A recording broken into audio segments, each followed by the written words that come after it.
Doctor C ग देसाई यांनी मराठी ओवीबद्ध केलेल्या श्री मुद्गल पुराणातील पान 892 वाचन आता मी करणार आहे. गणेश देवस्य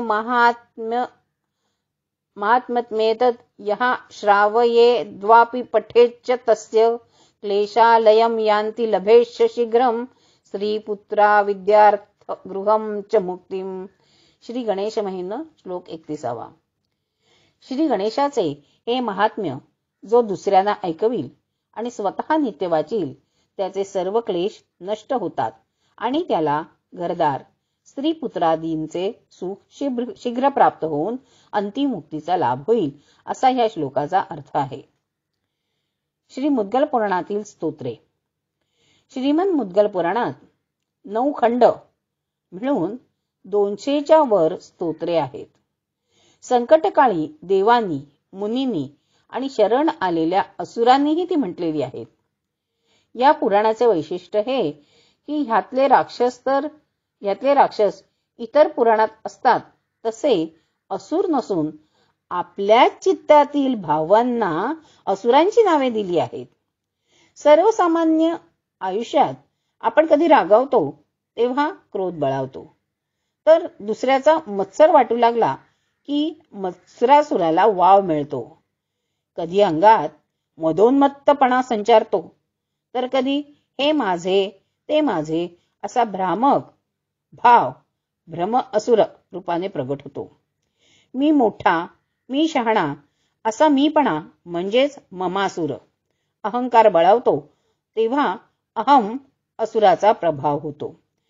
या सर्व चित्तप्रभोषक भावांवर विजय मिळवायचा तो योगाभ्यासाने आणि योगागीतेच्या वाचनाने. वक्रतुंड, एकदंत, महोदर 1, वक्रतुंड 2, एकदंत 3, महोदर 4, गजानन 5, लंबोदर 6, विकट 7, विघ्नराज आणि 8, धूम्रवर्ण हे श्रीमद मुद्गल पुराणातील 9 खंड श्री गणेशाच्या 8 अवतारांचे चरित्र वर्णन करणारे पहिले 8 खंड आणि या सर्व चरित्रांच्या पारायणांचे महत्त्व सांगणारा आणि योगगीता सांगणाऱ्या योगेश्वर गणेशाचे चरित्र वर्णन करणारा 9वा खंड. या सर्व खंडात श्री गणेशाचे निर्गुण निराकार आणि सगुण साकार अशा उभय रूपांचे वर्णन आहे. त्यामुळे विविध स्तोत्रातील मनोवाणी सहित आणि मनोवाणी विहीन इत्यादी विरुद्धार्थी विशेषणांचा एकत्र उपयोग केलेला दिसतो. परमेश्वर सर्वत्र आहे म्हणून तो जवळही आहे आणि दूरही आहे. सर्वात सूक्ष्म आहे तसा सर्वात मोठाही आहे. या आशयांच्या विरुद्ध विशेषणामागील रहस्य यावरून लक्षात यावे. या पुराणातील बरेच स्तोत्रात हे स्तोत्र 21 दिवस रोज 21 वेळा वाचल्याने ऐहिक व आध्यात्मिक लाभ होतो, मनातील सर्व कामना पूर्ण होतात असा उल्लेख आढळतो. ही फलश्रुती आहे. भक्तांना श्री गणेशाचे हे पुराण पुन्हा पुन्हा वाचण्यासाठी आकृष्ट करण्यासाठी लावलेले फलश्रुती हे मधाचे बोट असेल किंवा त्यात वर्णन केल्याप्रमाणे श्रद्धाळू भक्तांना प्रत्यक्ष अनुभवही येत असेल. 8व्या खंडातील 8व्या अध्यायातील धूम्रवर्णाची स्तोत्र या दृष्टीने अत्यंत प्रभावी आहे. श्री मुद्गल पुराणातील स्तोत्रांची अशी पारायणे करणाऱ्या कोणा दृढ श्रद्धा असलेल्या भक्तांना असा अनुभव खरोखरच आला असेल तर कोणत्या स्तोत्राच्या पारायणाने त्यांना इष्टलाभ झाला हे भक्तांनी मुद्गल पुराण महामंडळाला अवश्य कळवावे, म्हणजे पुढील आवृत्तीत त्याबद्दल उल्लेख करता येईल. मोरगावात जाऊन द्वारयात्रा केल्याशिवाय गणेश भक्तीत पूर्णता येत नाही असे 8व्या खंडात वर्णन केले आहे. ज्यांनी ही द्वारयात्रा केली आहे त्यांनीही आपले अनुभव कळवावे.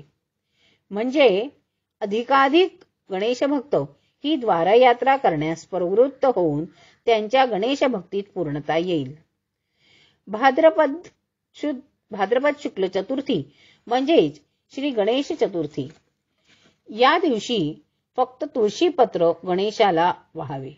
अन्य कोणत्याही दिवशी तुळस गणेशाला का वाहू नये हे वर्णन करणारे तुलसी चरित्र आणि तुलसीने गायलेली गणेशस्तुती प्रभावी आहे. प्रभावी गणेश माला मंत्र ग्रंथाच्या शेवटी दिला आहे. परमेश्वराची भक्ती काहीतरी ऐहिक गोष्ट मिळावी या स्वार्थामुळे किंवा आपण पूजापाठ स्तोत्रपाठ वगैरे केले नाही तर आपले जीवन दुःखमय होईल, देव आपणाला शाप देईल या भयाने सर्वसाधारणपणे केली जाते. परंतु आई जसे आपल्या मुलांवर निरपेक्ष आणि निस्वार्थी प्रेम करते तशा निर्भय निस्वार्थी भक्तीमुळे शुद्ध स्वानंद निर्माण होतो. तो प्राप्त झाला की जीवनाचे सार्थक होईल. गाणपत्य पंथातील काही विशेष पूजा मंत्र आपण नेहमी करतो. त्या पूजेत प्रारंभी आचमन 3दा करून चौथ्या नावाचा उच्चार करून हात धुताना व मग ठरलेली विष्णूची 20 नावे उच्चारतात. केशवाय नमः असा प्रारंभ होतो. परंतु गाणपत्य संप्रदायात गणपतीची 21 नावे उच्चारून आचमन करतात. ती नावे अशी आहेत. पान 892 संपूर्ण.